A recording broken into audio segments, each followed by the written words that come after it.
Agradecemos mucho este paseo por un monasterio realmente singular, candil en mano, Temón Bouzas y Pablo Villarrubia, mostrándonos, lo decíamos, las huellas de la España mágica, ancestral y eterna. Parece mentira, pero en pleno corazón de la provincia de Orense, lugares aún por descubrir y descifrar, códigos secretos, qué duda cabe. Otro tipo de huellas nos esperan aquí, huellas de otros mundos, siempre, por supuesto, entre interrogaciones. Lo cierto es que en el mundo de los misterios, en muchas ocasiones, después de la visión de luces, de la visión incluso de figuras, de experiencias un tanto sobrecogedoras, han aparecido marcas en el terreno. Y esto simplemente es un pequeño surtido mínimo de lo que ha ocurrido incluso dentro de nuestras fronteras. Nos acompaña para contarnos esta historia, que tiene novedades y tiene elementos reales que ustedes van a disfrutar, nuestro compañero Nacho Ares. Nacho, bienvenido. ¿Qué tal, Iker? Buenas noches. Acabas de llegar de un punto de la provincia de Murcia.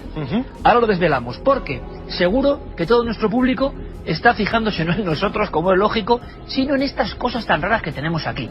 Verán, por ejemplo, la historia de huellas, en este caso huellas humanoides en el terreno y con extrañísimos símbolos, comienza en el año de 1952.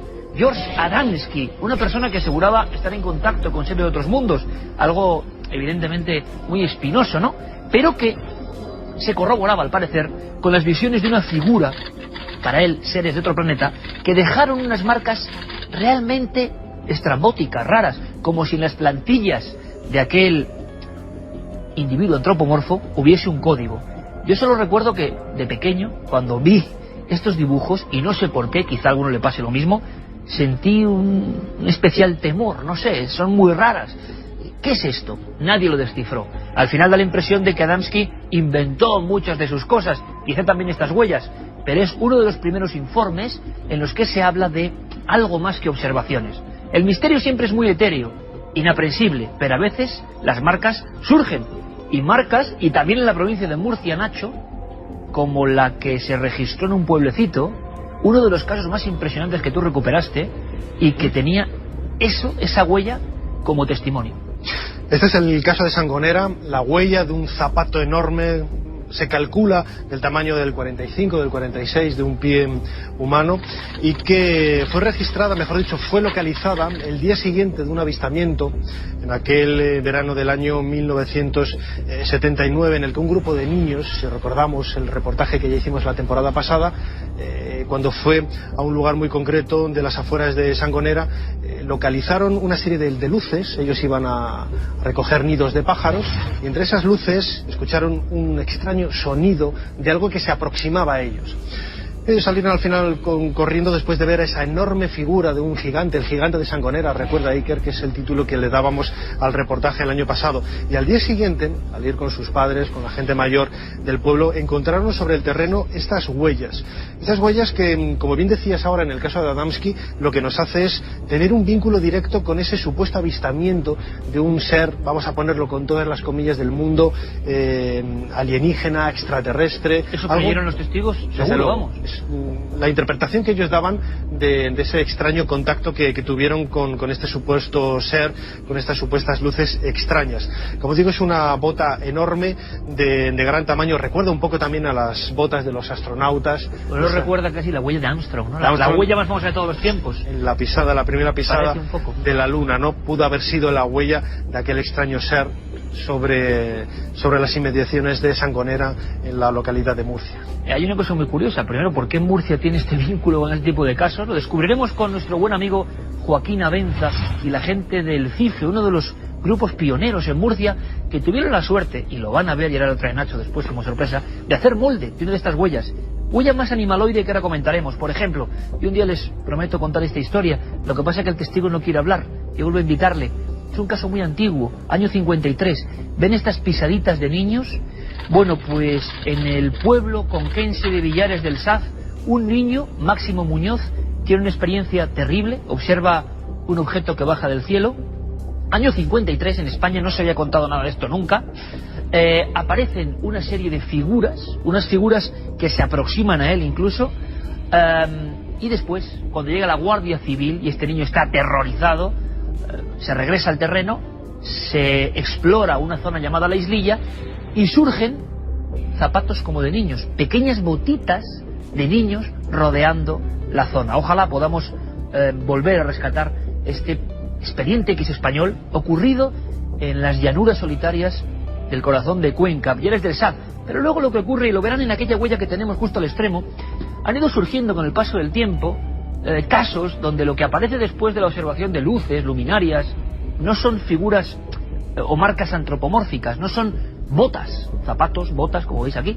No, son cosas que parecen propias de la fauna, pero una fauna que sigue siendo desconocida.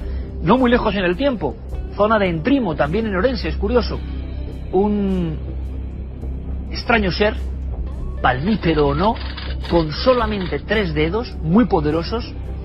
Queda todo el terreno prensado, una gran cantidad de presión sobre una zona dura, y después de la observación de una serie de luminarias. La Guardia Civil también investigó. Resultado, nunca se supo. Pero Nacho, esto no era nuevo. Apenas un año antes, y en toda América, hubo auténtico pánico por animales que dejaban ese tipo de huellas. Las huellas del chupacabras. Ajá, así se le llamó. Efectivamente, un animal o un ser bípedo, no sabemos de qué origen, que por primera vez en la historia de la ufología vinculaba el mundo extraterrestre, con todas las comillas del mundo, con la criptozoología, ¿no? Decían que ese extraño animal que atacaba a los ganados, que comenzó con el primer caso en Puerto Rico en el año 1992 y que a lo largo de la década de 1990 tuvo una profusión bastante extendida, no solamente en Puerto Rico, sino en otros lugares de Sudamérica, en Brasil, en Paraguay, en Uruguay, etcétera, dejando siempre huellas muy similares, huellas muy reptilianas, podríamos decir, ¿no? Y que se asemejaban de alguna forma también con esa tipología de un ser bípedo de piel oscura. Algunos lo describían también con cierto pelaje, ojos grandes de color rojo, entroncando también quizá con algunas leyendas, con algunas tradiciones de seres insólitos propias de los indígenas de este subcontinente en Sudamérica. ¿Sabes lo que estoy pensando, Nacho?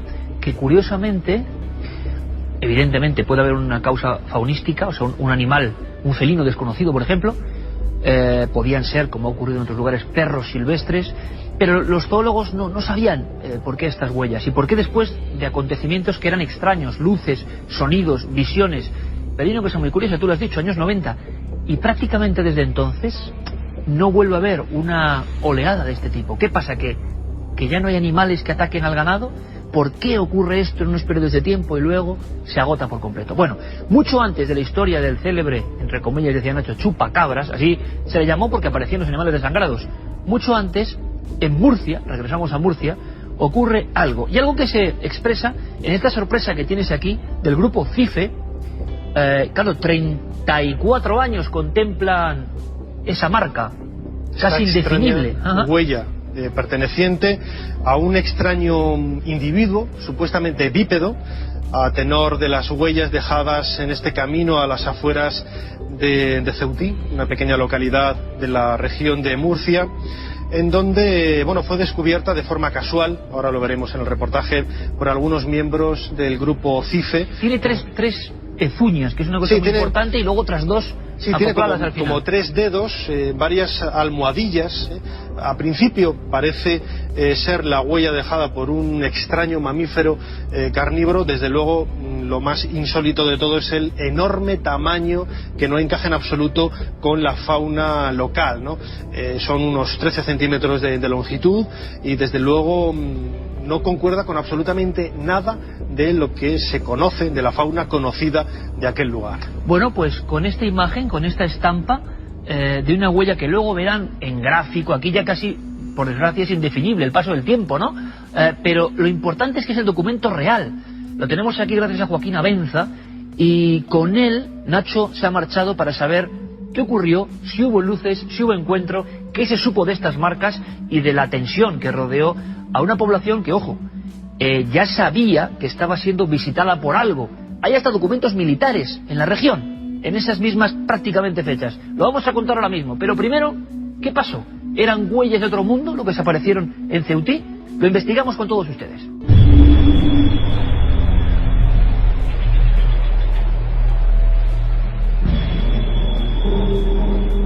La soledad y el silencio del árido paraje que cubre la pedanía de los Rodeos en Murcia invita al misterio. lugar habitual de apariciones de luces y extrañas presencias.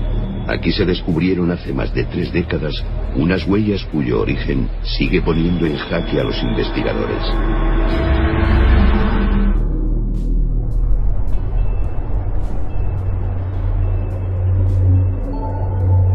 En el verano del año 1978, la presencia de luces en el cielo y la desaparición de algunos animales en este inhóspito paraje de Los Rodeos, en la región de Murcia, llamó la atención de varios investigadores del CIFE. La sorpresa llegó cuando en este camino encontraron estas misteriosas huellas que parecían unir todas las piezas del extraño caso.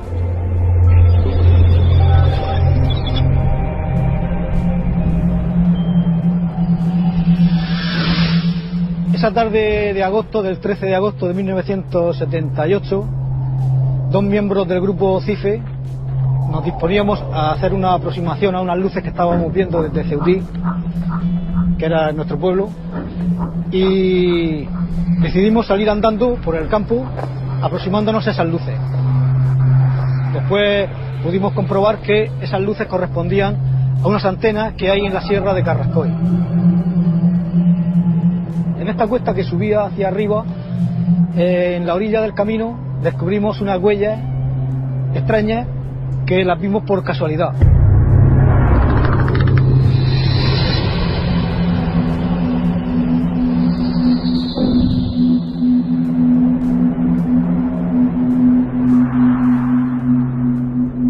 El arenoso camino que unía la localidad de Ceutí con Los Rodeos estaba completamente desierto a aquellas horas de la tarde.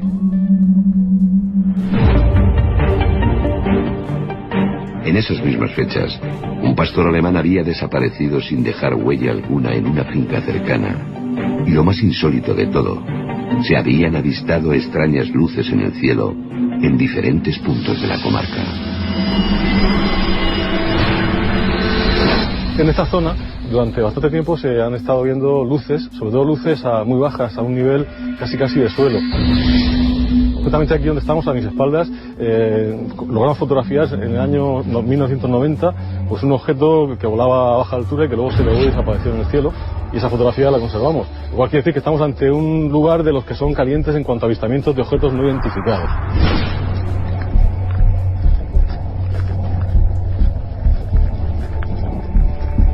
Al día siguiente del hallazgo, los investigadores del CIFE regresaron al lugar para realizar un molde de las pisadas con las que poder investigar y cotejar su aspecto con las huellas de posibles animales de la zona. Y a partir de aquí, pues comienza una serie de estudios que nos han llevado hasta después de 34 años seguir investigando qué pueden ser estas huellas. Las huellas de aquel extraño ser medían 13 centímetros y medio de largo y 8,5 de ancho.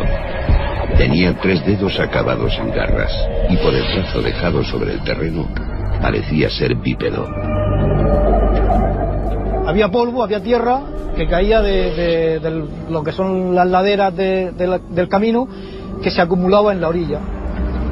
Y eso hizo que el ser o lo que fuera que puso esas huellas marcara en la misma orilla del camino las huellas que nosotros creemos que corresponden al pie derecho. Las del izquierdo no aparecen porque pensamos que al ser el camino tan estrecho, los vehículos al pasar la borrarían. Lo primero que hicimos fue intentar saber el peso y determinar un poco qué podía ser aquel ser. Y lo que hicimos fue medir la densidad del terreno, la dureza que tenía el terreno en ese momento, con unos medios rudimentarios, porque lógicamente en aquella época pues tampoco contábamos con grandes medios. Pero conseguimos medir la densidad y con la densidad que sacamos calculamos el posible peso de aquel ser, suponiendo que fuese bípedo, porque tampoco estamos seguros que lo fuera. Calculamos que serían unos 50 kilos más o menos lo que tendría de peso. Y por la altura, pues por las zancadas que dio, que eran de 40 centímetros más o menos, calculamos que no tendría más de 1 metro, 1,5 metros como mucho de altura. Yo diría que se trata de algún animal, vamos, es más, si no fuera porque es tan grande como es, yo diría que es un tejón. Una huella muy rota, muy estropeada, mal registrada de un tejón. Pero lo único que no me encaja es que es más grande de lo que debería ser.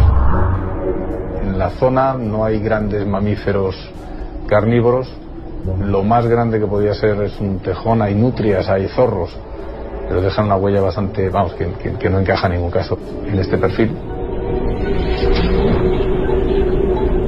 La zona, como es desértica, hay rebaños de ovejas,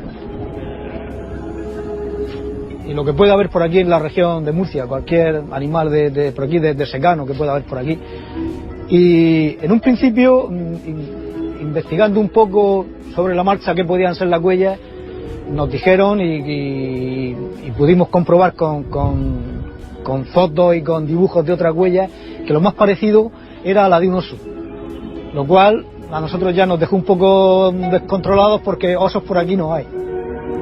Para mí un oso en la zona es algo que se haya escapado de un circo o de un zoológico pequeño, y eso es muy improbable porque hay unos registros muy cerrados sobre estos animales, aunque en la época me imagino que sería diferente. Pero aún así un oso que se escapa primero deja una huella mucho más marcada. Los plantígrados tienen una huella casi inconfundible, eso sin ser especialista se ven claramente. Y además un oso es un animal suficientemente grande y suficientemente curioso como para que hubiera un registro en toda la región de incursiones del oso.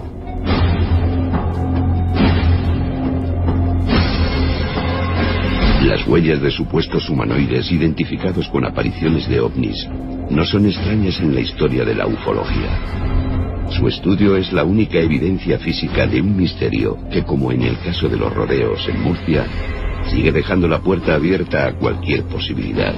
La única manera de saber quizá quién nos está visitando.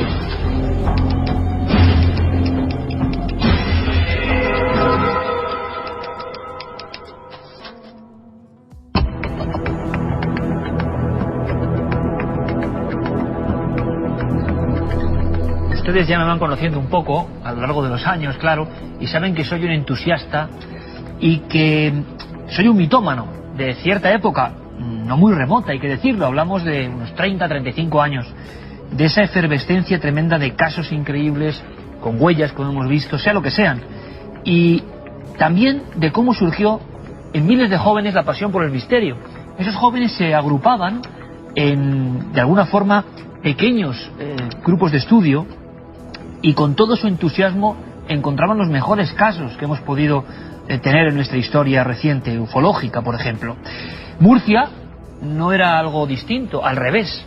Allí se formó el CIFE en 1975, si no me equivoco, y ahora nos sacará de dudas su presidente, pero vean por favor este tipo de titulares. Habrá pronto un encuentro en la tercera fase, Directiva Nacional del CIFE, y la huella que nos ocupa. Y abajo una entrañable imagen en un aula, el grupo exponiendo sus investigaciones, auténticas investigaciones.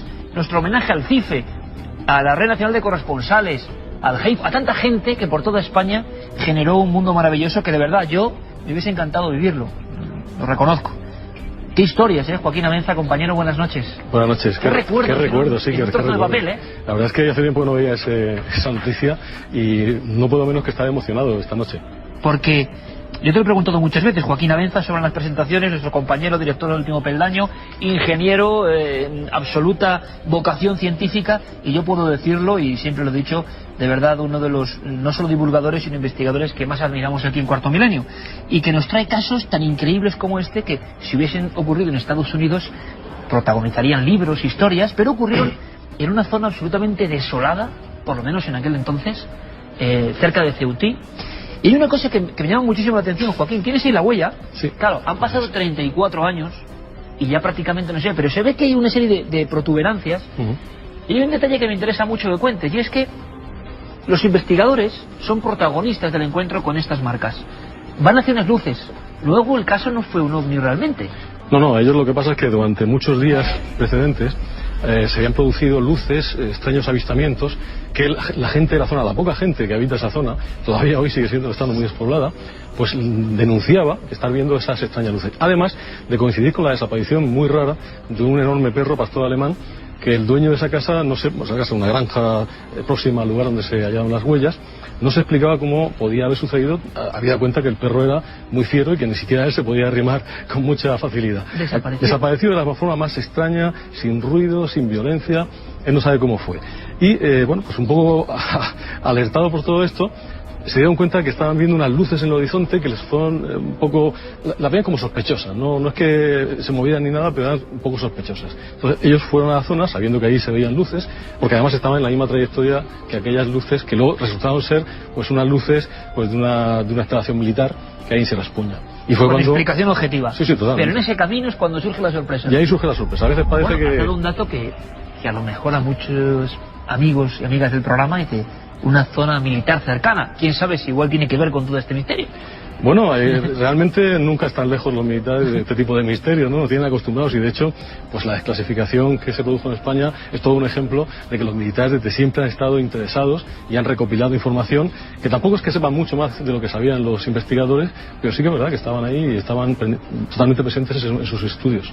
Y una cosa, hemos visto, y tiene por ahí Nacho, ¿verdad? Podrías mostrarlo, Nacho, informes del CIFE, el principal grupo, uno de los principales de España, porque además es que en el dibujo de esos informes, que algunos podrán parecerles más o menos ingenuos, como si miramos lo que... Pero es que yo creo que había un anhelo, ¿no?, de llegar a una solución, de investigar, de poner todos los medios, aun cuando no había ni un duro, poner todo el entusiasmo en descifrar algo que estaba pasando. Y es que eso, algo que estaba pasando, lo van a descubrir ahora porque hubo casos con militares incluidos muy cerca y en esta franja temporal. Podemos ver el informe y lo que impresiona, Nacho, y tú lo has visto en varias ocasiones cuando te has puesto a investigar estos temas, es algo que nos apasiona.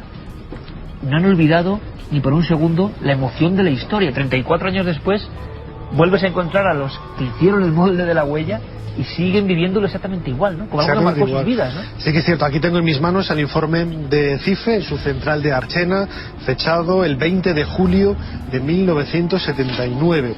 Y que, bueno, pues la lectura sí que es cierto, hoy seguramente las personas que redactaron este informe lo calificarían como un poco ingenuo, naif, pero tiene mucho mérito en el sentido porque como todos conocemos, en aquella época, hace más de 3 décadas, no había internet, las bibliotecas estaban muy reducidas en el tema de la ufología, de todo aquello relacionado con los misterios, y el trabajo era un trabajo de campo, quizás una de las cosas que se ha perdido en la actualidad, ¿no? Ellos fueron los que realizaron este tipo de dibujos, intentando reconstruir un poco el aspecto original, como escuchábamos a Joaquín Abenza en la pieza, en el reportaje, pues que nos hablaba de un ser como de 1 metro de altura que podría pesar 50 kilos si fuera bípedo y el doble si fuera cuadrúpedo, ¿no? Y las comparativas que hacen con lo que son las huellas lógicas de la fauna y del entorno no coincide con ninguna.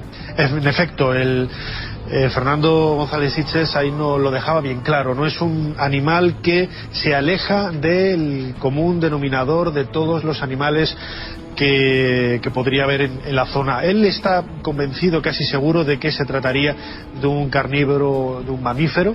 Sin embargo, no le encaja el tamaño ni la estructura de la huella, ni las condiciones en que apareció, etcétera. Hay que pensar que solamente se conserva el registro de la pisada derecha, es decir, porque es un camino muy estrecho, lo hemos visto en el reportaje, y seguramente la izquierda fue borrada por la rueda de un vehículo, de un coche, al pasar por ahí, ¿no? Solamente, como digo, se conservaban 5 o 7 pisadas de la pata derecha, algo como si hubiera aparecido de la nada y hubiera volatilizado otra vez en la nada, ¿no? Y 34 años después, Joaquín, esa marca de la historia de ufología, si es que es ufología, no lo sabemos, de lo extraordinario, ¿puede haber algún dato más que interese a nuestros espectadores? ¿Se pudo saber algo más? Mira, que desde aquel momento no paramos hasta intentar saber qué es lo que era.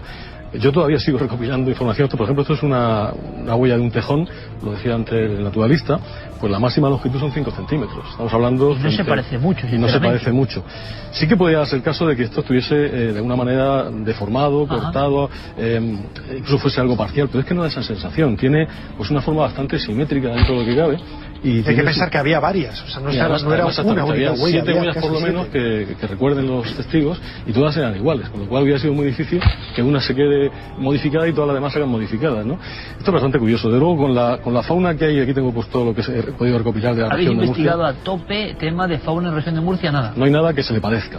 Lo del oso también queda descartado porque tampoco se parece a un oso realmente. Ahora, con la perspectiva del tiempo, está claro que esto se barajó en su momento, pero no tiene nada que ver con un oso.